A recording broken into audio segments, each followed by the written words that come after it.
Yeah. Good morning. Welcome to the Woodrow Wilson Center. Good to have you here with us today. It should be for what should be a very exciting, interesting, and polemical discussion, we hope.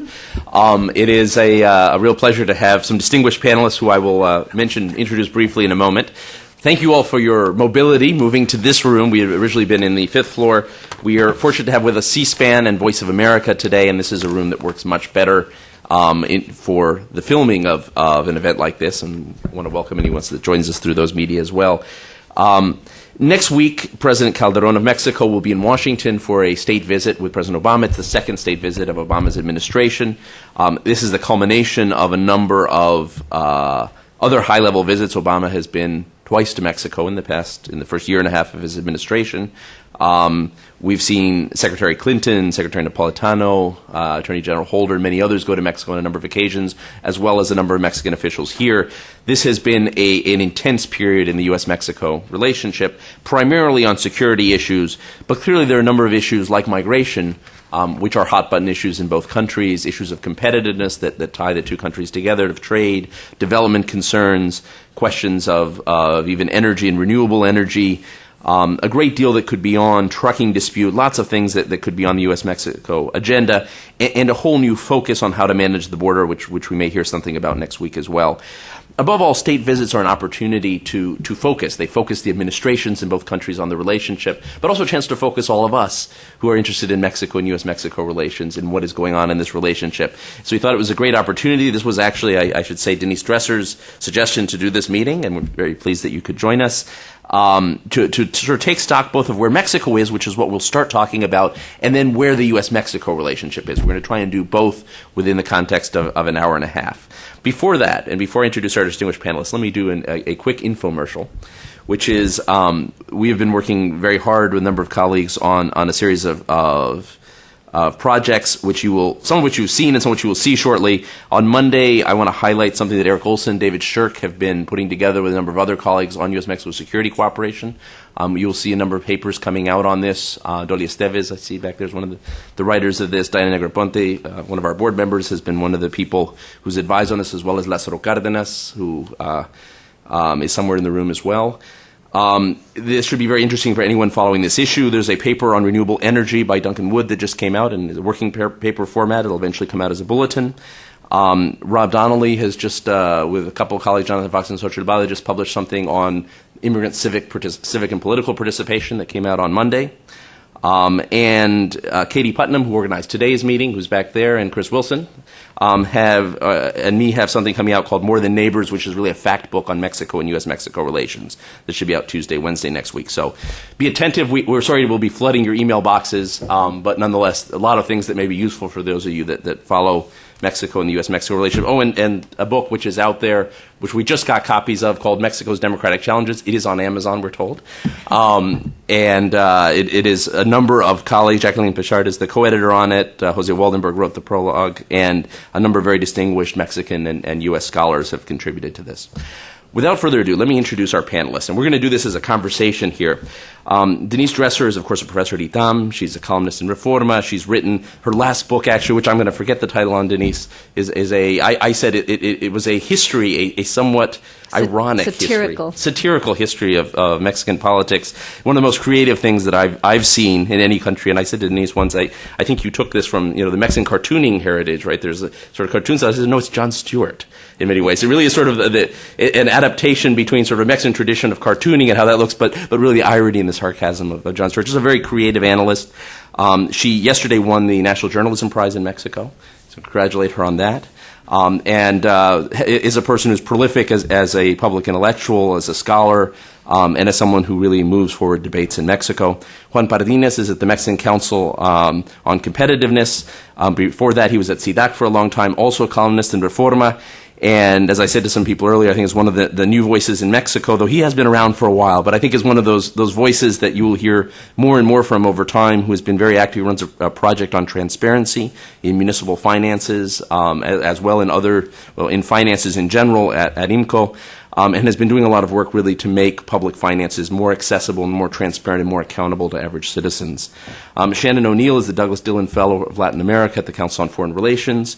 She has an article that was out in Foreign Affairs about a year and a half ago on U.S.-Mexico security issues that is frequently consulted, but more importantly, she has a book that will be coming out. Can I announce this? You can. Okay, a book that will be coming out in a while, right? Don't look for it yet on Amazon, but soon, that will be really sort of a looking at where Mexico is today and where Mexico and the United States are today, that I think you will find very interesting and important, has been doing a great deal of work on these issues. David Shirk is a fellow at the Woodrow Wilson Center, but is also the director of the Transborder Institute at the University of San Diego. He has been a prolific author and scholar on Mexico, has been doing some of the best work out there on rule of law issues, on U.S.-Mexico security cooperation, but also has a fantastic book on contemporary Mexican politics and has written broadly on a number of other issues involved in Mexico and the U.S.-Mexico relationship, and very proud to have him both here at the Wilson Center this year and as a colleague in our joint project on U.S.-Mexico security cooperation. So without that, let's jump into the substance of this. And Denise, if I can turn to you first, and then we'll go to Juan. Tell us a little about where Mexico is today. We're going to start with the two of you if we can. And, what is the Mexico that is the partner of the United States, the Mexico that under Calderon as he comes up here? What are the key debates? What's happened to political reform? What's happened to competitiveness reform? What's happened to the role of the military in society? Anything else you want to tell us? Well, I think that too frequently attention in the United States is focused exclusively on the war on drugs, on organized crime, and the violence that has accompanied it, to the detriment of a sustained analysis of Mexico's domestic politics and domestic political economy. And I'd like to focus on the trends that will be key to understanding Mexico's future that go beyond the drugs and the organized crime agenda. For the next 3 years, Mexico will be a country where everything is determined by the forthcoming presidential election. That will be key. The second half of the Calderon term, because he faces presidential elections in 2012, the last 3 years of his term will be focused on retaining the presidency in the context of the declining political fortunes of his party. If you look at the polls today, the former ruling party, the PRI, is positioned to regain control of the political system.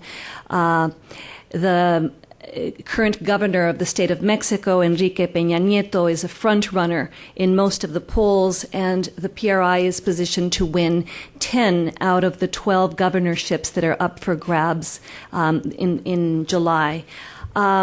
Why is this the case after only 9 years? 9 years since we celebrated Mexico's transition to electoral democracy, and we're out in the Ángel de la Independencia clamoring and celebrating Vicente Fox's victory. Why are we facing what could be a potential political regression? I frequently explain this in terms of the Putinization of Mexico. In the climate, in a context of increasing insecurity and drug trafficking and violence, and a perception that the Mexican state is failing to address those issues successfully, I think there's a nostalgia for rule and order, for experience, for the people who really knew how to do things. And the PRI is marketing itself as precisely as that sort of party. And the PRI is building, as I speak here, a coalition. I think a very successful political coalition that includes the oligarchs, union leaders, the corporatist structure, what remains of it that is still very strong, and the vested interests firmly entrenched in the country's economic structure that would like nothing more than to perpetuate the status quo, a status quo where rent-seeking is the norm and where the politics of extraction have become a characteristic sign of Mexico's political economy. And this populist, nationalist, distributive coalition that continues in Mexico is still fueled by oil. So we're witnessing the reemergence of the PRI And I view this as a potential political regression that it can also be explained to a large extent by the collapse of the Mexican left. I think the PRD bears enormous responsibility for this outcome because if you look at the polls, many of those who have left who have left the PRD have joined the ranks of the PRI, and there's been no effective counterweight. And the possibility of creating a coalition between the PRD and the PAN has not been possible. Because of the PRD's recalcitrance, its internal divisions, questions about the legitimacy of Felipe Calderon's government. And I think that the collapse of the left is also key to explaining why it is that the PRI is returning without having modernized itself. So how does this leave Felipe Calderon, who's coming here next week, in terms of the rest of his government? Well, popular opinion supports the president as someone who le echa ganas. If you look at the polls, people appreciate the fact that he is at least waging this war, even though it is not effective. But his party, time and again, is being punished at the polls, I think for a widespread perception of what we call in Mexico, administración de la inercia, the administration of inertia. Despite the fact that some reforms have been passed, energy reform, fiscal reform, pension reform, these minimalist reforms that we could argue are right steps in the right direction, have proven to be too small in terms of creating a dynamic market economy, creating jobs, and raising the tide that could lift all boats. This has not been the case. And I think to a large extent it hasn't been the case because the National Action Party has failed to take on the old regime. The National Action Party, both under Vicente Fox and under Felipe Calderon, has in many ways accommodated to the traditional institutional framework, and particularly at the local level, where the PAN has suffered its greatest defeats in the last several years, you see a great deal of reclamo, of questions posed to the PAN for basically acting as the PRI did once it came into power, for mimetizando al PRI, acting in the same corporatist, clientelist, patronage-driven way that the PRI did for so many years. There's disappointment with the democratic process. There's disappointment with the National Action Party, and Felipe Calderon's war on drugs is not popular enough to translate into electoral gains for his party. And he has not been, he was not forceful enough in his first 3 years to push reforms that would have made the political system more representative, more accountable, or that would have made the economic system much more competitive.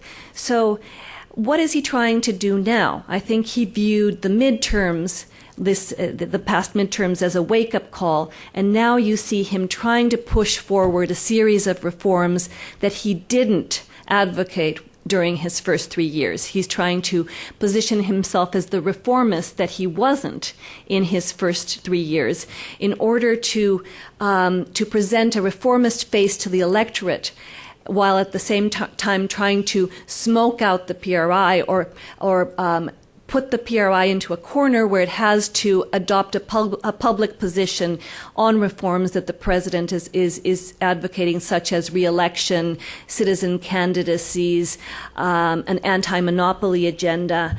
But I'd say that these reforms, necessary, important, and many reforms I celebrate because they have been on the agenda of many democracy and citizen-led groups for many years. Mexico has an electoral democracy that basically amounts to the rotation of elites. It still has to become more representative and more accountable. Calderon has finally made this agenda his. The problem is that these reforms, in the context of divided government and a lame duck presidency, because of a divided Congress, have less than zero chance of being enacted. So while the president is to be commended for the reformist face that he is adopting, at the same time, it's pretty clear that these reforms will not be passed in the remainder of his administration.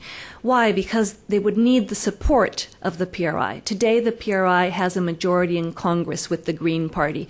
If it wanted to, it could enact these reforms on its own without even the support of the left or the National Action Party.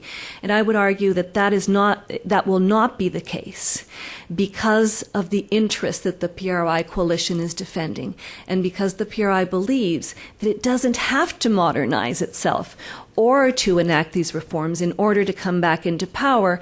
It's enough to position itself as the party of experience, of security, of continuity, and continue to advocate or to prop up what Octavio Paz called the ogro filantropico, the patronage-driven machine that is leading to its electoral victories at the state and local level. So what does this mean for Mexico in the next 3 years? It means an electorally driven agenda. It means Mexico continues to muddle through politically and economically. You are not going to see dramatic, aggressive reforms passed. And we're probably going to witness, unless something dramatic happens, the reemergence, the resurrection of the PRI as a party that is at the door of Los Pinos after only 12 years since Mexico experienced a transition to electoral democracy. Thank you, Denise. Juan, where do you coincide and where do you differ from Denise on these issues? Where is Mexico? I mostly coincide, but I'd like to have a different approach. We now have like several Mexicos, like the experience of someone that lives in Mexico City, the everyday experience we have. It's very different than the experience that people in Tamaulipas or Nuevo León are having. It's how we experience the war against organized crime. It's totally different. And in this regard, Mexico is becoming a real federal country that each region is having very, very distinct problems as a whole. So this contrast gives me like a pessimist-optimist view of the future of the country. The pessimist view is, it's based on the news we have had in the last months and years around the wars on drugs. There are things happening that would be unbelievable just a few years back. A city like Monterrey, for example, the things that had happened in the last months, like the city blocked by the gangs, the social support in some areas of Monterrey for the organized crime, that was something unimaginable in Mexico just a few years ago. And how the different levels of government are coping with the threat, it's also like a source of pessimism. Which would be my source of optimism? I see a very strong movement of civil society in Mexico that I haven't seen before in several regards. For example, in Mexico, we didn't have collective action as a legal system. We didn't have the possibility of consumers organizing to protect their rights. And through organizations that were born in civil society by the leadership of some citizens, they're starting to push in Congress the idea of having collective action pass as a law. And it actually happened last year. Then we saw in the last midterm election in 2009 a huge movement promoting the blank vote, saying that no party or no candidate was good enough for the expectations of the people. So they were telling you should go to the polls but cancel your vote. This movement was highly criticized, but in Mexico City, for example, it got like 10% of the vote. It was the fourth largest political force in the Mexico City area. And I think it was like a spark for the initiative of political reform that was put forward by President Calderon. So in some regards, I see a society much more organized and much more convinced of how the country could change in the future, and that gives me a sense of optimism. Also, regarding the war on drugs and this contrast between the different regions in the country, I think what we are seeing is a functional collapse of the federal system in Mexico. Our federal system of security is not working. We have the municipal police becoming like the first line in the war against organized crime. And I want you for a few seconds just to walk in the shoes of a municipal policeman in Mexico. The mafia and the drug dealers knows where your family lives, where your children go to school, the daily routes you take from your home to your job. And then one day they come and say, if you don't work with us, and if you don't receive this amount of money we're going to give you, you're going to pay a very high price. So I think the way our institutions for security are organized are not aligned with human incentives. They don't respond to human nature. A lot of people in the room, at least myself, I'm sure I would be starting cooperating with the drug lords if my family is threatened. So if we have institutions that do not work with human nature, we have a problem there. So we are putting these people in risk. We are giving them very small salaries and asking them to become heroes or martyrs in this war against organized crime. So the whole structure of the system is not working, and I'm a bit worried how the lack of urgency of the Mexican political parties, the Mexican congressmen, are addressing these issues. Nobody wants to see like the elephant in the room. It took 3 years for the Mexican government to address the fact that municipal policemen are becoming corrupt and penetrated by the mafia gangs and actually working with them. So in a way, as a Mexican taxpayer, I'm financing the kind of bodyguards of the drug lords in Nuevo León, in Chihuahua, because through our taxes we are paying these policemen that are being forced to work with them, or corrupted or coerced or threatened. And the system, it keeps on going, and few governors have addressed the issue that in the current way and the current distribution of the federal responsibilities regarding national security, this thing cannot go on. One of the biggest criticisms we could make to President Calderon regarding the war on organized crime is not that it started it. Maybe when it began in 2006, he didn't have any other alternative. But these initiatives have not come with an institutional criticism or how the responsibilities are distributed and how this should change in the long term to create a new and stable system of security in Mexico. So there has not been like an institutional response on which would be the long term. How would we see the municipal police, the state police, the federal police in 10, 20 years to come? That lack of institutional change, it's also a source of worry. And regarding the fact that the PRI is coming back, well, if we see the polls today, yeah, it's very feasible that the PRI will come back. But if we see the last presidential elections in Mexico, in 1994, due to a tragedy and an assassination, Luis Donaldo Colosio was the man to be president. He couldn't reach because he was killed. He couldn't reach the presidency. In 2000, the inertia meant that the PRI will win the presidency as it had been won for the last 70 years. But then Vicente Fox came, and the man to be president, Francisco Labastida, didn't reach the presidency. In 2006, López Obrador, for almost 40 months, consecutive months, was in the top of the polls. and the next man to become president. And now we see Peña Nieto in the same position that López Obrador was 6 years ago. So he might become president. That would be the most feasible thing to happen. But what the constant in Mexican presidential politics for the last 20 years has been that unexpected things happen.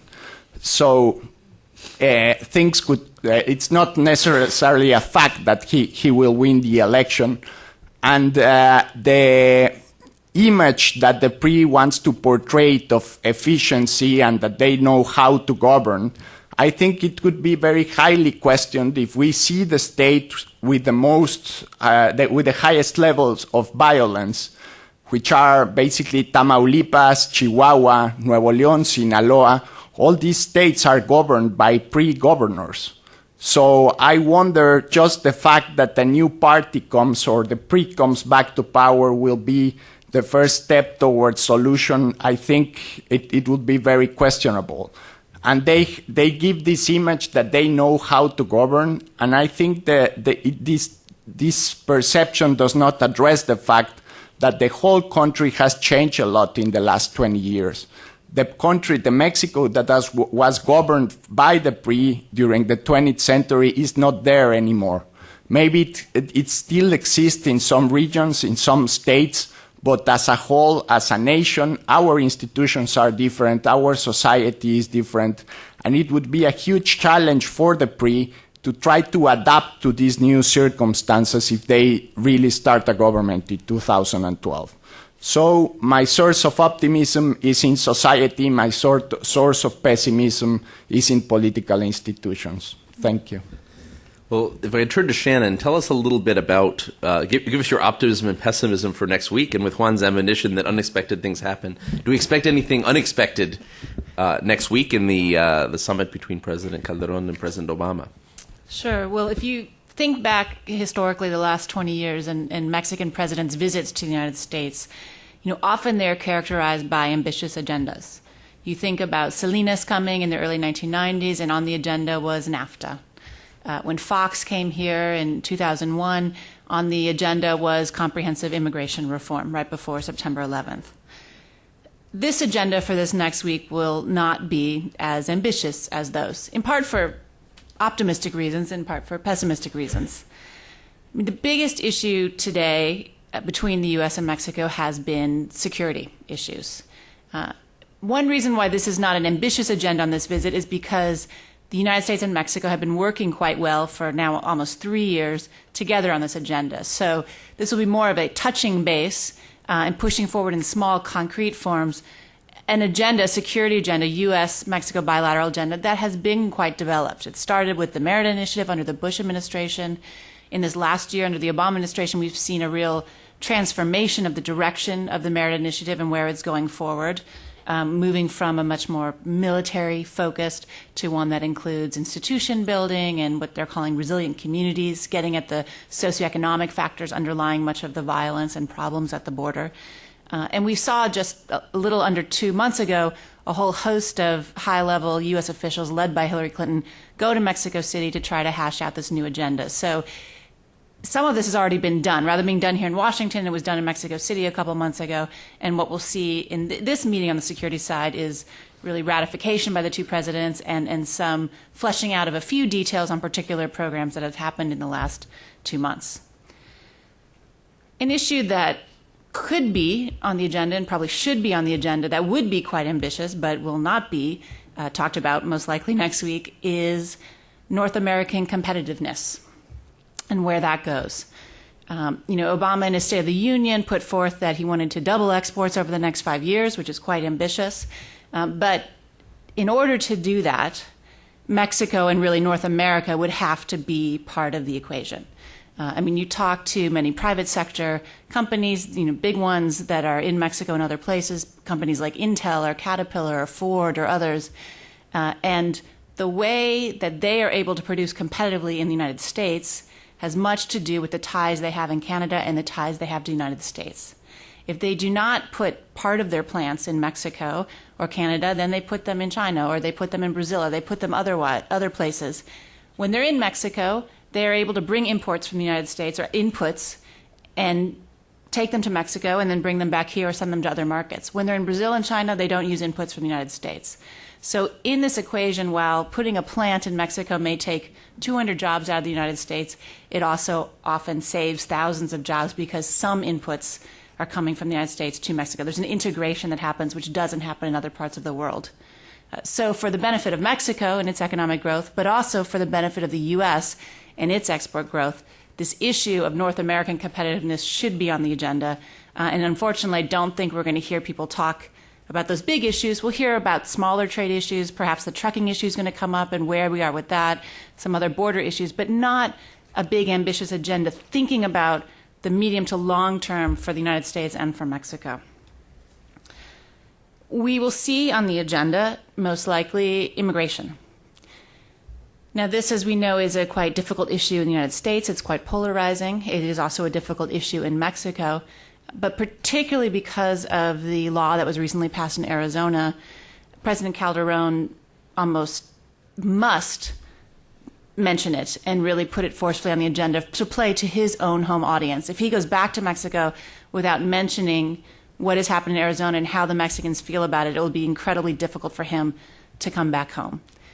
That said, it's very difficult on the U.S. side, and particularly in his speech to Congress, to touch too deeply on this and to push too hard a Mexican point of view about how unjust they think this law is, because as we all know, immigration politics in the United States is quite polarized. Calderon and Obama, by all accounts, agree on this law in Arizona, that neither of them are in favor of it, but how that works its way through the U.S. system is something that is not seen as much of a foreign policy issue as much as a domestic policy issue. So we'll see immigration talked about, but there's not going to be any resolution really coming out of this. And the final issue that will be on the agenda, that is perhaps the most positive one or new one to be put on the agenda, is the issue of climate change. We have right now two presidents in both Calderon and Obama who are quite interested personally in issues of climate change, alternative energies, green technologies. We also have a situation where Mexico is going to be the next host of the UN Conference of Parties process. So Mexico, and particularly Cancun, will be the next Copenhagen coming up in December of this following year. So for Calderon, it's very important that Cancun be seen as a success. It's very important that something comes out of that meeting with global leaders coming together on this UN process. And to do that, the United States has to be on board in some way, shape, or form. In part because Mexico and the United States are so close, but in part because if the United States isn't at the table, then many of these agreements, as we've seen in the past, Kyoto and others, begin to fall apart. There can't be an agreement reached. So where Cancun goes from Copenhagen and what the United States can put on the table will be part of the discussion. Most likely what we'll see out of this is, again, a focus on small, concrete programs. I don't think anyone in the international system thinks we're going to see a treaty with legally binding emissions targets put forth in 6 months in Cancun. But there are some areas where Mexico, the United States, and other countries could work together to flesh out what we saw, the Copenhagen Accord, what we saw happen there. And particularly on the financing mechanism for mitigation, adaptation, how developed countries and even large emerging economies like Mexico, like China, Brazil, India, how they're going to work with the least developed countries to mitigate some of the effects of climate change, and transfers of money that were promised in Copenhagen. How that's going to work is something perhaps we'll see the two presidents and then their staffs talk through. But overall, this will be a meeting of reaffirming the status quo, reaffirming some of the progress that's being made on lots of different issues, but not one with a big, ambitious agenda. Okay. Before turning to David to be provocative, I should mention Cindy Arnson, Director of Latin American Programs, with us, and Ambassador Hattie Babbitt as well. Good to have you with us here. David, tell us, what's not on the agenda that should be there? Are they getting it right on the security strategy? Will there be anything new and different? Are they going, should we be looking for what has been a large number of drug-related homicides to be going down in the near future? Should we be looking at a development of a modern police and judiciary force in Mexico, some efforts at reducing arms flows and money coming from the U.S., this new strategy from ONDCP and from the White House on drug consumption in the United States? I mean, What's out there both on the security side and beyond security that might be new and different, and are they on the right path? Well, first of all, thank you, Andrew, and to the Wilson Center for hosting this event. It's been a great pleasure to be here as a fellow for the last several months, and I especially have enjoyed working with Andrew on a variety of projects. Let me take that one step back, and we've heard different estimates about sort of whether we should be optimistic or pessimistic about sort of where Mexico is and where the U.S.-Mexico relationship is heading, and to just sort of talk about that context a little bit. Pessimism looms large in the discussion. Certainly, some of the things that we haven't mentioned. U.S. public perceptions of Mexico are at an all-time low since NAFTA began, and the public image, the images that the public sees of Mexico, the assessments of Mexico as a security partner, as a trade partner, are actually despondently low. We've also got very difficult and intractable issues on the bilateral agenda, like immigration. One of the things that we haven't mentioned also is trucking. Mexico would like to see NAFTA move to a different level where we can have free flows of not only commerce but also trucks and labor going across the border. And in terms of Mexico specifically, there are a number of very difficult, unresolved issues that my colleagues have pointed to. I think while security has loomed largest in the U.S. mind about Mexico's current situation, for ordinary Mexicans, since Calderon was elected in 2006, the issue has been consistently the problem of the economy, and specifically the fact that still today approximately 40% of Mexicans live in poverty. And by poverty I mean earning typically less than $5 a day.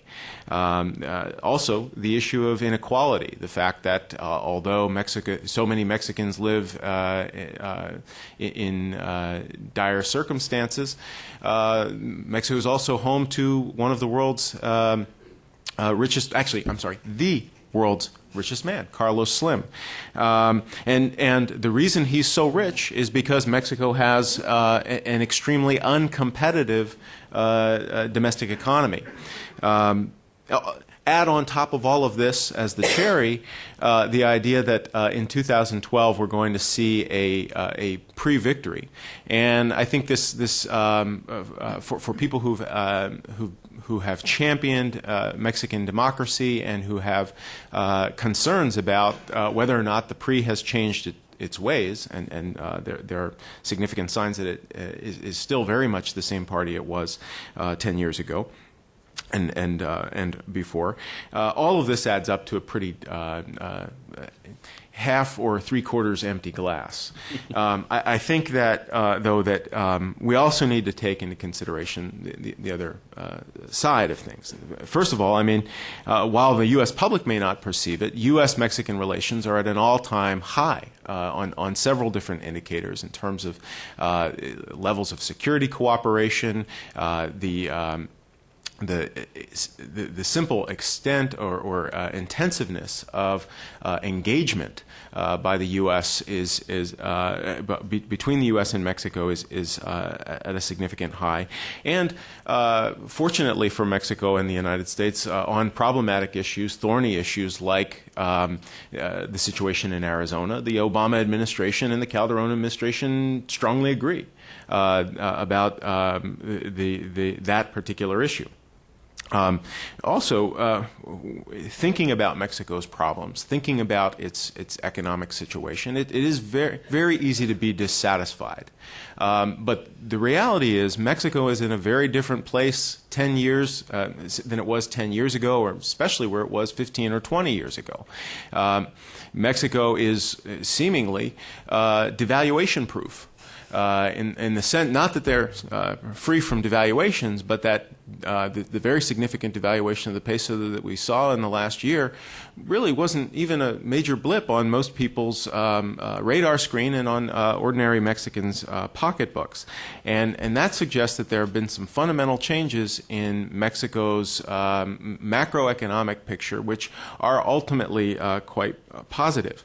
Add to that the fact that in the last decade we've seen Mexico's GDP per capita in terms of purchasing power actually increase to the what economists like to see as a critical watershed, which is the $10,000 a year mark. Now, some of that could just be because Carlos Slim had a couple of good days on the stock market. It's not a perfect measure, but it does suggest that things are not entirely bad, and it's easy as the gringo to have that gringo's eye view, right? When you're not actually immersed in these problems on a daily basis, when you're not the one earning less than $5 a day, it's very easy to be sanguine about these issues. But I do think that there is no going back to 1988, almost a quarter century ago. It's hard to well, for some people, it's hard to realize that, but it's hard to go back. There's no going back to 1988 when we saw Mexico's last great fraudulent election, when we saw Mexico suffering triple-digit inflation, when we saw many people very dissatisfied. Mexico is now in a very different situation, and our relationship with Mexico is different as a result. Shannon mentioned that we've moved to this new framework for U.S.-Mexico relations, this new security framework, which focuses on dismantling, on these four pillars, right? The idea of dismantling drug trafficking networks. And actually, we've had some significant success over the last decade. We've taken out the top leaders of at least four of the major, or three of the four major drug trafficking organizations in Mexico. We've taken out high-ranking members of the AFO, the Ariano Felix organization. We've taken out OCL Pardinas. He's now a resident of the United States. And we've taken out, not to his liking necessarily, and we'll soon be welcoming a new resident, Mario Villanueva, who is soon to be extradited. And we have the Mexican government has very recently taken out Arturo Beltran Leyva, an important collaborator of previous collaborator of the Sinaloa cartel and recent collaborator of the Juarez cartel, not to mention very significant operations against the La Familia Michoacana, one of the newer organizations, and some other regional thugs.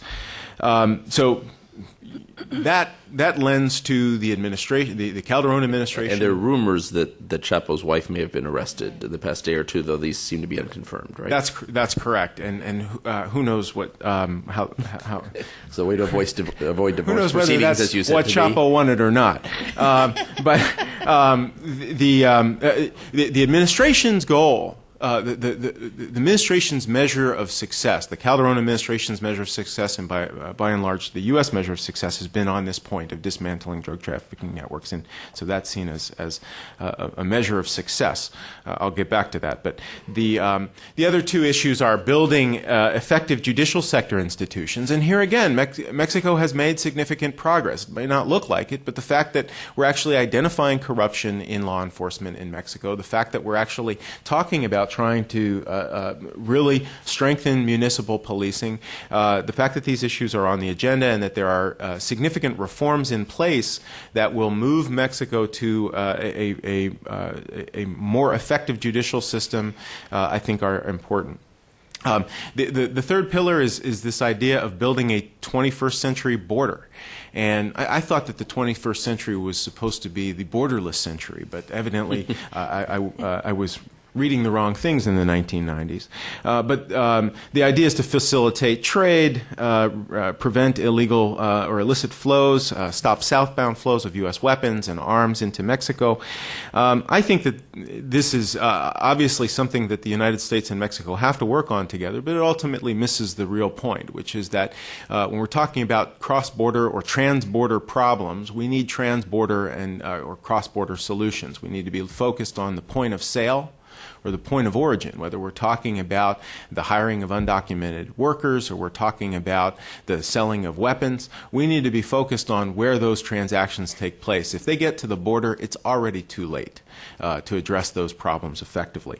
But the last point is this idea of building strong and resilient communities. And this is a true innovation in U.S.-Mexico security relations. It actually puts onto the agenda the idea of strengthening civil society and some measure of job creation or creating economic opportunities so that the young people today who are involved in illicit activities, who don't really have any other options because maybe in some places like Ciudad Juarez, as many as a third of people age 18 to 30 neither work nor study in school. So they're idle hands. And the idea of thinking with Mexico about how we can promote a greater degree of prosperity and opportunity, a greater degree of competitiveness as an economic region or bloc, I think is exciting. It's important. But by far, we are far from really advancing that agenda significantly. It needs to be much more strongly put on the table. And I do have some ideas about the measures of success, and I'll end with this. It's great to make blows against organized crime, and that's what the administrations have been advocating. The problem with making significant blows against organized crime is it leads consistently and historically over the last century to one predictable result, and that is more violence and more death as the cartels fight among and within their organizations to reestablish order. This year alone, we've seen almost 3,800 drug trafficking related killings in Mexico, and that's on par to well exceed the 6,500 killings that we had, at least 6,500 killings that we had in 2009. So in other words, we could be looking at maybe 8,000, which is a significant increase by the end of 2010. So for the Mexican public, you can arrest all the bad guys you want, but as long as people are dying by the hour in this war on drugs, it is not going to be popular.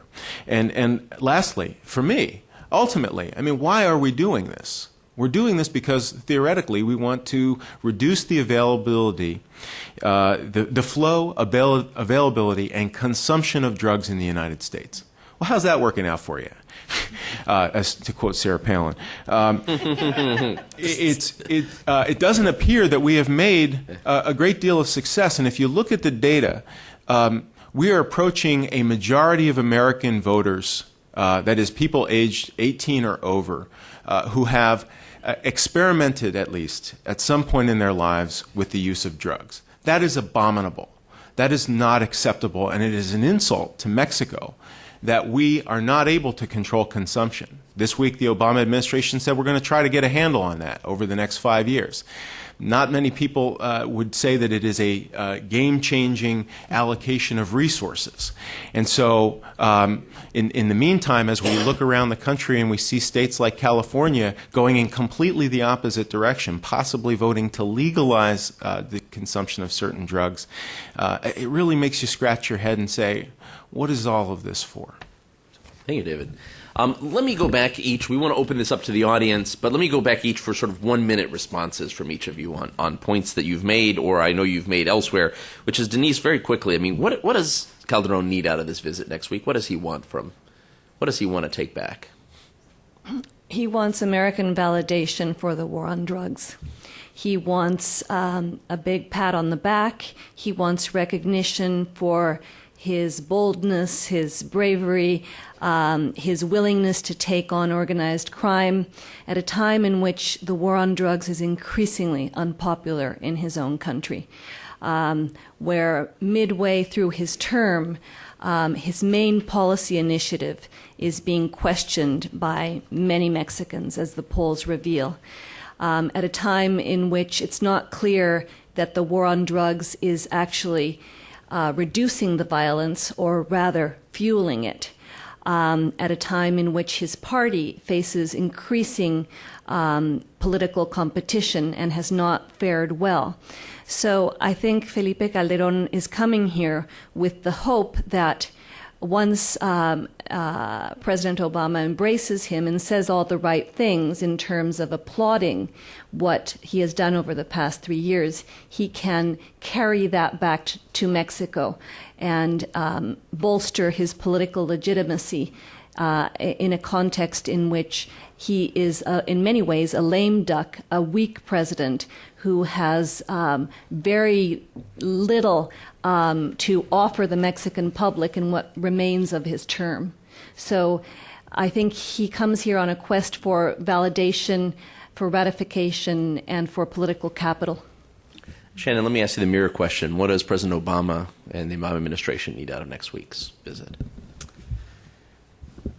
The Obama administration... And how much is it domestic politics as much also as foreign policy? Exactly. The Obama administration, first and foremost, needs it to go well and not to mess up the domestic agenda too much. Right? They need to not get too deep into the weeds on immigration issues. They can agree that the Arizona law is a terrible law and hurtful to the United States and to Mexico, which they've already done publicly, so that can happen. But they need to make sure that Calderon, visiting and talking about immigration, for instance, does not hurt them in trying to think about and put forth on the agenda, whether before the elections but probably after the midterm elections, a more comprehensive immigration reform.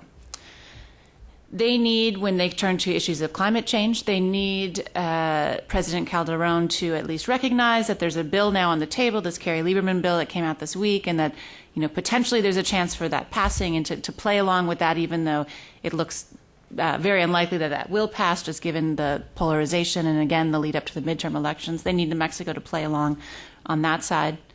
But in general, in some ways, they need to pat Calderon on the back because they have invested in security. They've taken on the Bush Merit Initiative. They've now expanded it in the ways that David and I both talked about.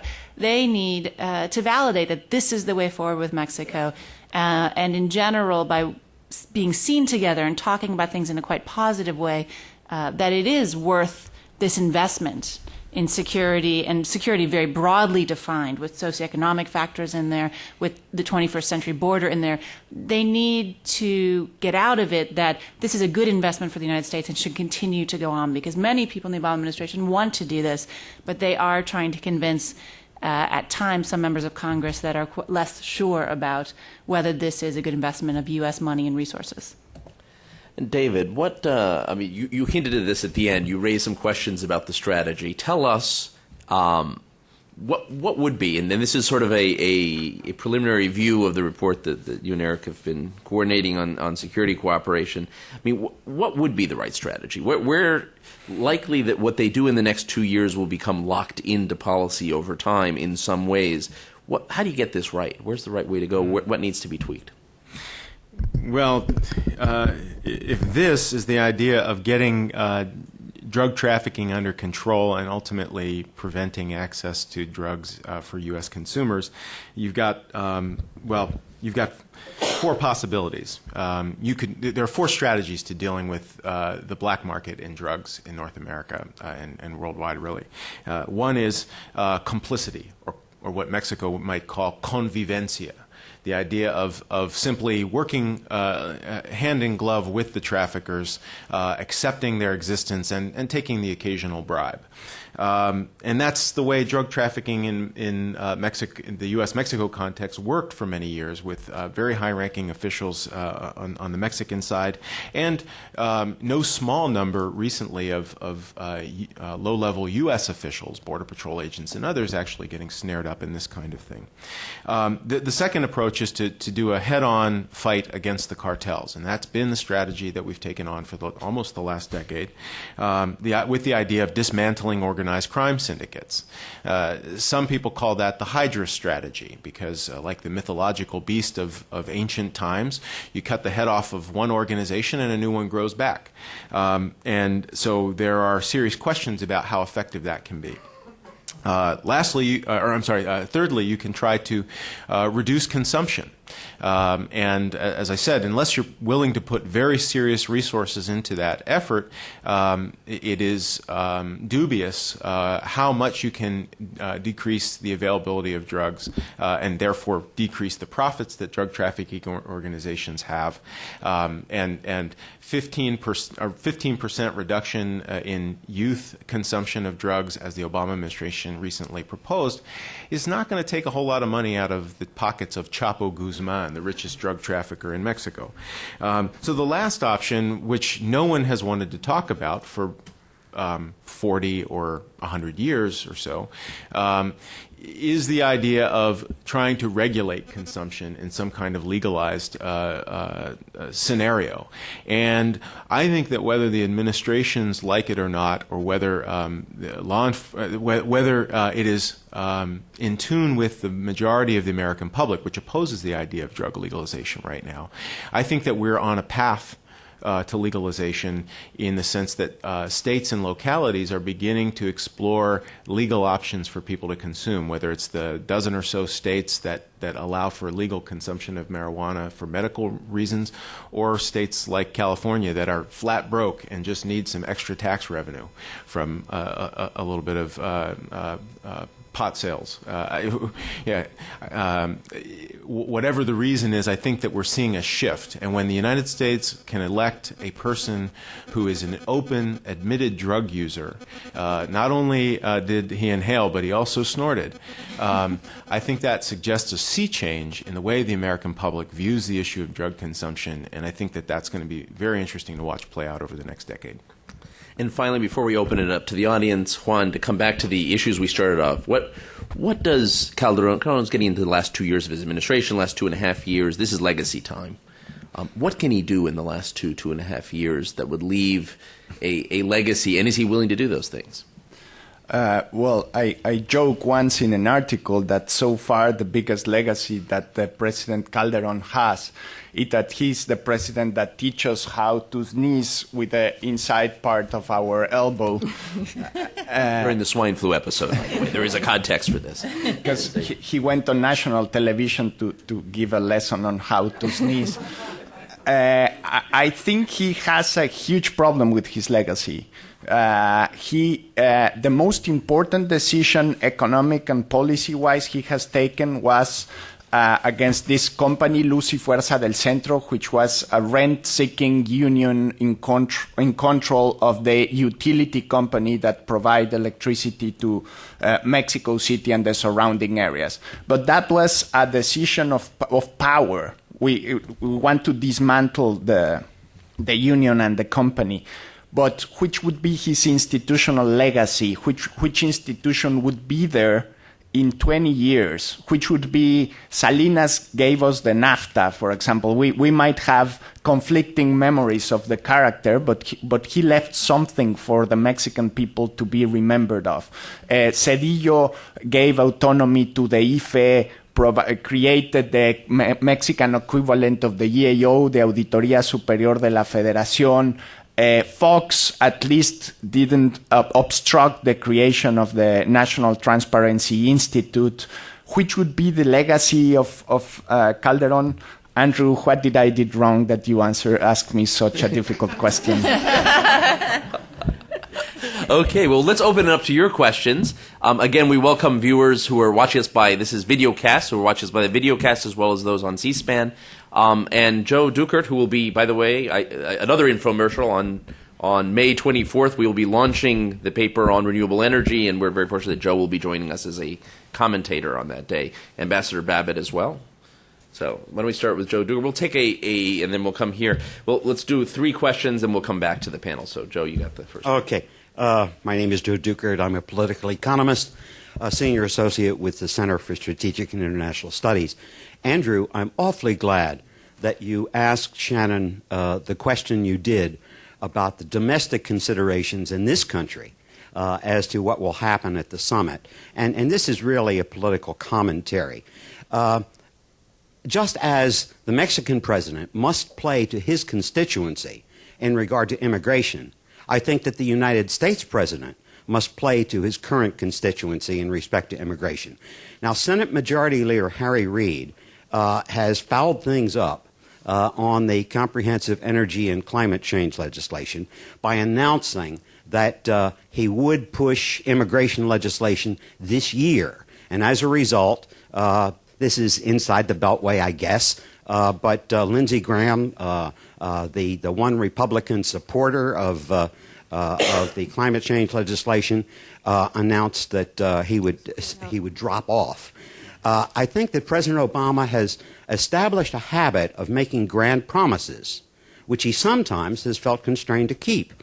And this is pure speculation, but I think a lot will depend on how the news media, the major news media, play not just the statement, but the news conference that's held. And the Washington Post, the New York Times, and the Wall Street Journal may force President Obama to say something that he would rather not say about pushing immigration. It depends a lot, I'm afraid to say, on whether or not it's a slow news day on May 19th and May 20th. Sure. Hetty Babbitt.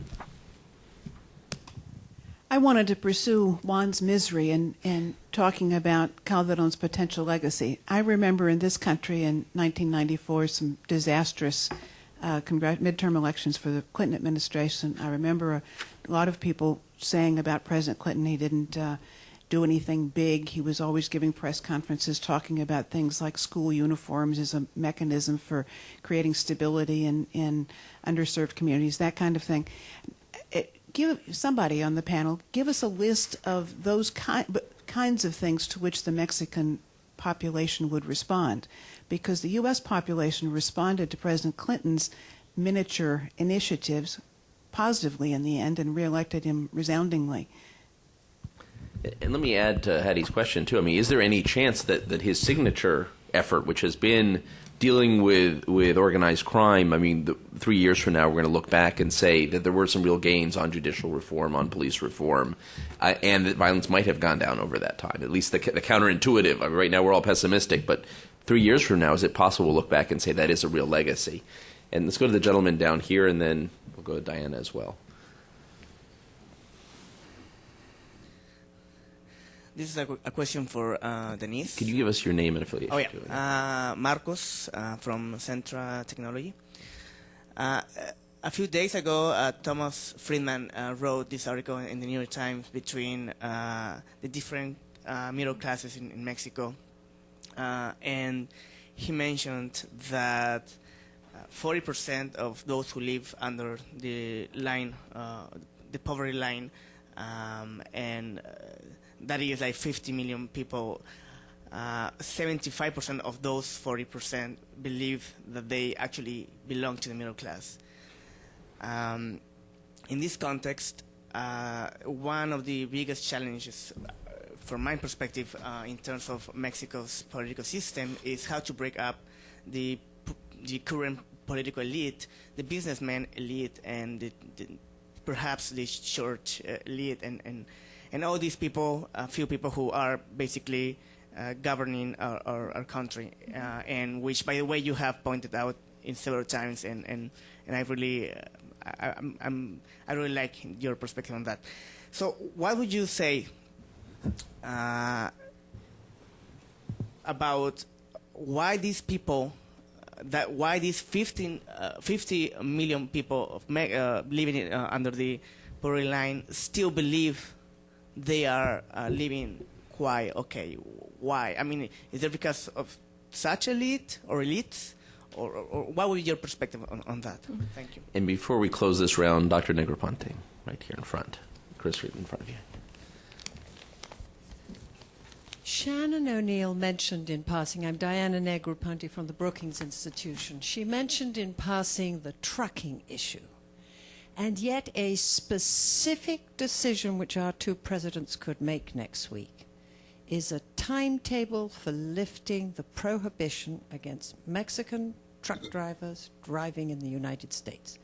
We are not in compliance with our agreement under the NAFTA by our prohibition, and the retaliation against with the quotas on fruits and vegetables and perfumes has hurt particularly California. The engagement on that issue of trucking would be a substantive step. I'd like your opinion. Great. Let's go down the line here, and if you can do quick responses, we'll have time for one more round. A few hands up. Juan, I'm going to start with you. Okay. The problem with the legacy is that the most relevant issues are quite unpopular. For example, breaking the news to Mexicans that the oil is going down because we don't have a real energy reform, and then we will have to do this uncomfortable thing of paying taxes. It's two news that the Mexican public don't want to hear. They don't want to hear that in the rest of the world, private companies could extract oil no matter if the oil remains in the hands of the Mexican government and the nation, but it could be a company different from Pemex. That's not something the Mexican public is really willing to accept as tax reform. So the most relevant reforms will hurt politically the PAN and the president. The sad part of it is that we didn't have the reforms, and already the PAN have a very hard time in order to be reelected in 2012. And I just I want to make a point I didn't mention in my last intervention.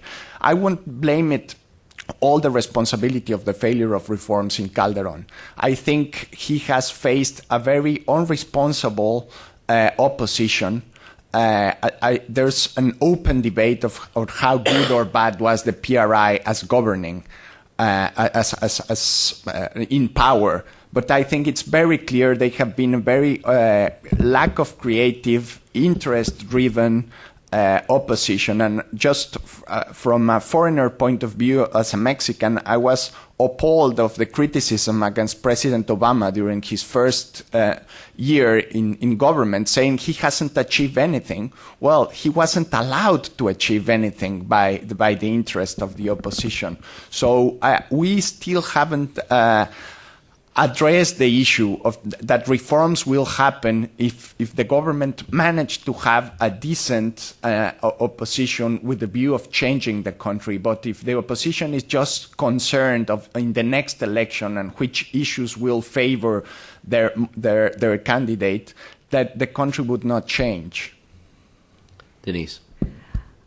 I think Calderon's legacy is going to depend on whether the National Action Party is capable of retaining the presidency in 2012. If the PAN is kicked out of Los Pinos in that election, Calderon will be viewed as a failed president, as someone who, after 12 years of PAN rule, was unable to fundamentally change the country in a way that created a broad constituency for reform. However, if his party wins, and that could happen, I mean, in my initial comments, I gave you a photograph of Mexico today. That photograph could change as the campaigns evolve, as Peña Nieto is forced to debate. Adam Przeworski talked about democracy being the institutionalization of uncertainty. And in that sense, Mexico is an electoral democracy. We cannot foresee who the next president will be. But the trends today in terms of who dominates at the state level, who has the resources, the majority of governorships, the capacity to mobilize the electorate in order to win the presidency, that, I think, without a question, today is the PRI. However, if The PAN fields a good candidate, runs a good race, Peña Nieto falls apart, is involved in a scandal, his party once again divides, and the PAN wins, then Calderon will be credited for maintaining macroeconomic stability and fueling the ranks of the middle class. He will be commended for taking on drug traffickers and organized crime. He will be commended for the beginning of an anti-monopoly agenda by dismantling Luz y Fuerza. He will be commended for taking the initial steps on education reform. He will be viewed as a reformer who couldn't go as far as he wanted to because of the institutional constraints. But that is contingent on the results of that of the next presidential race. In regards to your if question, Marcelo Ebrard becomes president, or some no. PRD or López Obrador we can rises from the ashes. I'll make a bet today, and if I lose, you can lambaste me in 3 years, come back and skewer me at another one of these forums. The Mexican left has no possibility of winning the next presidential election. And I think it's a shame that the left has self-imploded because Mexico needs a functional, effective counterweight, and it needs a functional left that can actually negotiate in Congress. And I think we would have witnessed a very different sort of presidency had Felipe Calderon had a PRD to negotiate with and to form a reformist coalition with. He's trying to do so now.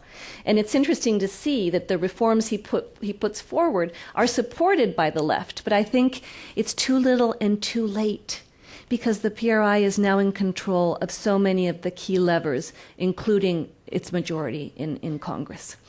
In response to your question, Thomas Friedman's article talked about the three constituencies in Mexico today: the narcos, the nos, and the naftas. The nos have been winning. And who is he talking about when he alludes to the no's? He's talking about the veto centers who do not want Mexico to change. I mean, when David Shirk was presenting an optimistic portrayal of Mexico, at one point I thought, he's not talking about my country. He's talking about the place that we would all like to live in, but not about the country that I have seen move sideways over the past 12 years. Yes, perhaps in some senses we haven't moved backwards, but we haven't moved forward significantly either, particularly in terms of our potential, of what the country needs, and what our competitors have been doing with their last 12 years. Can I push you on that point, Denise? Because I would actually disagree with you on this, if that's okay, which is I think Mexico has actually moved ahead, but it's moved ahead so far below its potential that it is frustrating for those who, I as a foreigner, look at Mexico and say, per capita income has in fact gone up, transparency law, forward and backwards, democratic competition. A lot of good things we could talk about, but for those in Mexico who aspire, who know what Mexico could be, it has moved so slowly that it's agonizing. Is that a fair assessment? Well, I think that Mexico is a more open economy. It is a more competitive place politically. That is certainly true. It is not a safer or more equitable society. When you have what has been the economic growth promedio in Mexico over the past 15 years? It's been 1.5% a year. That, with the demographic characteristics that we have, is leading to economic stagnation. And I think that has produced a country that is, in response to your question, divided. I remember Ginger Thompson's article right before the 2006 presidential race. There was a photo, actually two photos, side by side, in one photograph, it was all of the lower middle class vivienda pública, public dwellings that had been created under Vicente Fox, where there was a huge public housing boom. All the people who lived inside those places were going to vote for Felipe Calderon because they had become stakeholders. of macroeconomic stability, of NAFTA, of the economic gains that Mexico has witnessed over the past 12 years.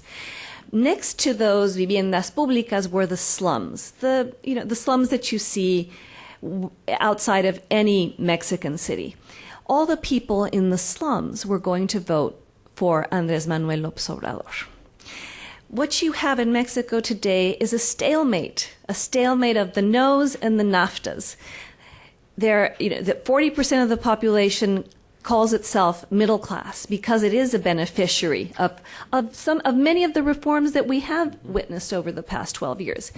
But the rest of the country is willing to go out and vote for an anti-institutional populist politician because those gains aren't sufficient. So I think we've seen Mexico move sideways, and moving sideways in many ways in the global economy today means falling back. And it also means that it's very difficult for whoever has a reformist agenda to win because his constituency isn't large enough. See what I'm saying? And the no's, when I say the no's have been winning, who am I talking about?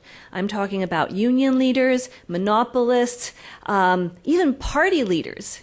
I mean, we talk about Mexican democracy, but to what extent is this a fully functional representative democracy when there's no re-election? I mean, Juan Pardinas says that Mexican democracy is like a green dog, un perro verde. It's too exotic. I mean, why? Because it lacks some of the fundamental traits that any functional democracy would need to be truly accountable and representative, including re-election, citizen candidacies, term. And at the same time, it has all of the elements that make it exotic, such as the prohibition on re-election, such as very little fiscalización over public spending. I mean, parties that are among the wealthiest in the world, they're going to receive, $300 million in public financing, but zero accountability because there's no re-election. So, yes, I know that this ultimately becomes a discussion of the glass half full and the glass half empty, but if the glass were half full, how would you explain an election as you saw in 2006, where people took to the streets for over 4 months precisely because we have a country of NAFTAs, Mexico from the half, from del medio para arriba, and the country of the have-nots. And without economic growth, that stalemate continues, and Mexico becomes a fertile ground for any sort of populist, anti-institutional politician who rails against the status quo because it doesn't work for half of the country. Or Mexico becomes a fertile ground for political regression via the PRI that is appealing to the country as it was before, because at least there was stability, there wasn't as much violence, there was a patronage-driven machine that gave things to people who live with their hands outstretched. And frankly, I think that stalemate is what explains the electoral results that we are seeing, which I think are not good for Mexico's political prospects in the future. Thank you, Denise. We're actually at 10:30, but we're going to take just a couple more minutes to wrap up David and Shannon. So, David. Well, I'll take on the Calderon legacy issue. For one thing, the great thing is even though she disagrees with me, I agree with most of what Denise has to say. So I don't know how that works, but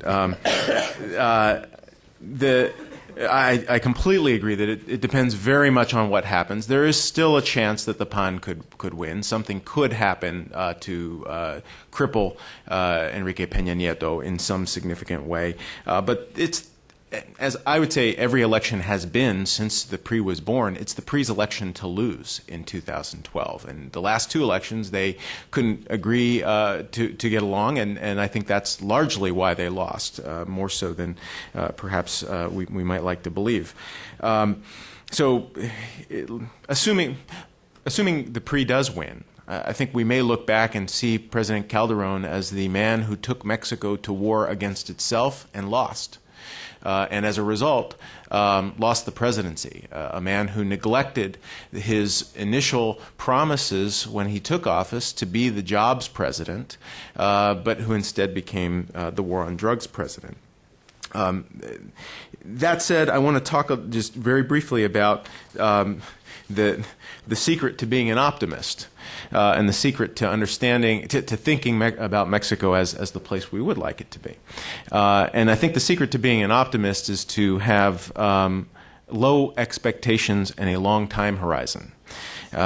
Mexico has and will continue to make progress in the long run. Unfortunately, no idealist can ever really appreciate that or be an optimist, because in the long run we're all dead, as John Maynard Keynes said. And I tend to focus on the fact that the problems that Mexico confronts are enormous problems. And we could focus on Mexico's potential. We could focus on what Mexico hasn't been able to do. And to a certain extent we should. We need to have that as our sort of guiding motivation. But I think pragmatically we have to understand that we need to appreciate whatever progress we can make in the short term. And so when we look at Calderon, I mean, he's made very modest progress on some issues that were completely elusive to previous administrations. Energy sector reform, sure, it's paltry. Tax reform, sure, it's not enough. Justice sector reform, gosh, that's going to be awfully hard and costly, and it's nowhere near where we need it to be. Pension reform, something we haven't really been able to deal with effectively in the United States. These are huge problems, and even a modicum of progress in a context of divided government, in a context of, I mean, welcome to democracy. This is how democracies work. They don't make grand, sweeping advances like NAFTA or healthcare reform, because only a dictator can do that effectively, right? I mean, I don't want to oversell Mexico as having made the progress it needs to, but I think that there is room for cautious optimism about what Mexico has done and what it can do in the future. But that, I mean, that's assuming that Mexico is a normal democracy. I mean, the U.S. and Mexico are on a par, and if Mexico can't pass reforms, it's just because of divided government. I don't buy that. I mean, in a normal democracy, you don't have the sort of veto power that a Carlos Slim, a Televisa, an Elbester Gordillo, a Carlos Romero de Champs can exercise over the political process. Although it would be interesting to ask how much in other unequal societies as deeply unequal as Mexico is, as you've pointed out, this is in fact more the norm than the exception. Oh, absolutely. You know, but then we're talking about oligarchical democracies. Yeah. Exactly. Yeah. Argentina, India. Right, I mean, we could go into a number of them that perhaps are similar in some ways. But then let's add on that caveat. Yeah. Would anyone trade the Mexico of today for the Mexico of 15, 20 years ago? No, without a doubt, no. I should point out, by the way, at healthcare reform, I mean, our vice president has qualified it as a big effing deal, how much in the end, in a democratic process, it actually became watered down from what it initially was. Whether people agree with it or disagree with it, what ended up coming out was actually very much a compromise of compromises of compromises, which does go to David's point. Shannon, you have the final word, actually, because we have to let our few things here. So on the domestic considerations, which is both Obama's big promises and little follow-through, and the trucking issue that Diana brings up. I mean, this is a big issue, right? And the question is where is the U.S. polity on here? And in part, you know, depending on who you talk to, the energy bill, and at least Graham's participation, was already dead before immigration came up, and this was a way for him to gracefully bow out and blame it on something else. But whether you believe that or not, and where we are on the trucking issue, I mean, Obama's big problem, it seems to me, at least at the moment, is he's playing to the center with big promises, and there's nobody at the center. And so this is a big issue for our domestic agendas we've seen with healthcare and other things, but it's going to be a big issue in our relationships with countries like Mexico that are hoping for big changes, and unfortunately our polity and our parties seem quite divided and polarized and unable to come together even on little things, which frankly trucking should be a little thing. And let me just say one thing to add to the middle class debate, because it's something I think a lot about and write some about. I have to put myself in the cautiously optimistic side. Are there huge problems in Mexico? Yes. But you look at what's happened over the last 20 years, and before, to be in the middle class in Mexico, you almost necessarily needed a government job. That is no longer the case. We've seen per capita income increase. Of course, inequality is still there, but we've seen a diversity of how you get to that position. And one way of thinking about the middle class, we usually, academics at least, think about it in Marxist terms. Are you a worker? Are you a capitalist? That's the way we think about it, and then we pick who the middle class is. They're sort of the professionals in the middle. But being a middle class person also can be defined as being a consumer. And what we've seen in Mexico, and the United States, frankly, but in Mexico in the last 15 or 20 years is a huge explosion of consumption options, whether you like Walmart or not.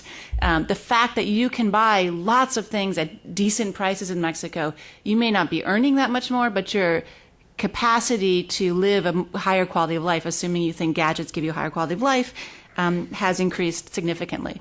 And then just on the last thing, when I go to Mexico City or other cities and even rural areas, sometimes I see Mexicans actually as optimists.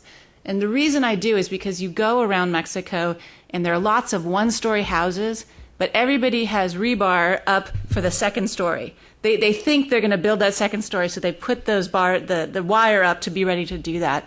And so the real question is for Calderon and for the next president is, can they make these opportunities for Mexicans to build that second floor? There's a lot more that we could carry on with this, and I see, Jose, you have your hand up, and others. Hopefully our panelists can stay around for a minute, but in honor of the time of others, we told you we'd end at 10:30. I want to thank all the panelists. Denise, thank you for suggesting this. Panel, Juan for coming from Mexico, Shannon for making a stopover on your way from Mexico to New York, and David for the wonderful time we've had together here at the Wilson Center. Thank you all for joining us, and a round of applause for our panelists.